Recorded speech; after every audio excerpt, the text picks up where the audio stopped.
Hello, kitty cat-cats! Kamusta? Ako?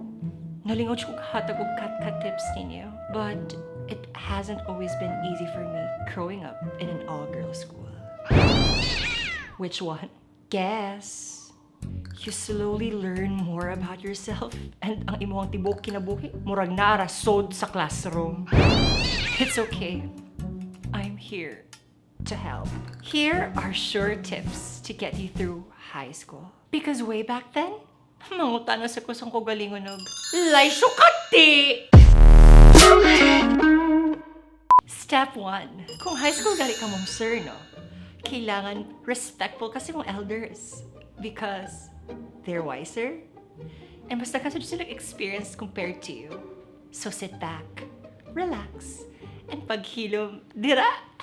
Oh my gosh! I don't know word! Oh my god! I don't know why. This is so funny! What the hell? You're so... Girls, you're too loud. Oh my god! Sorry, Mr. Smith! Oh my god, maniac. I know, right? Can you not? Good afternoon, Miss Rodriguez! Her apik is so dako, no?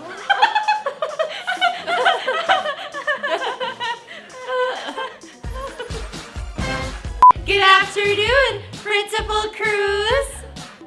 Oh my god, she got so tambok, no? Can you not? Step 2. When it comes to boys, sisters before misters. Repeat after me. Sisters before misters. Sisters before misters. Sisters before misters. Hello, girls. Hi!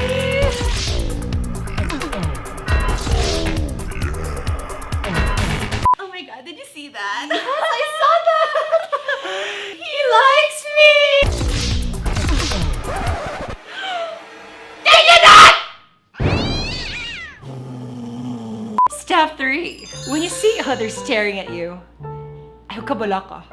They just want to be your friend. OMG! Did you see that?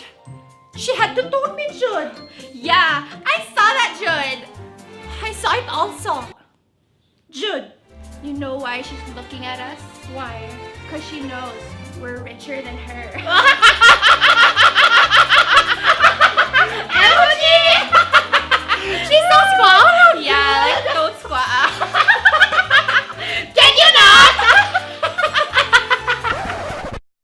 And there you have it, my kitty cat-cats. Familiar ka, you know. Anyway, I would like to thank Dexter Alazas for my very beautiful outfit. And please don't forget to follow me on Instagram and on Twitter. That's at the Alem Garcia. Tarong mag-spelling ha? At the Alem Garcia. And kung proud squaw ka, please purchase the shirt now. Just click the link here, here, here to buy now. Yes! Till next time. And always remember, keep climbing! Alem, is this your house?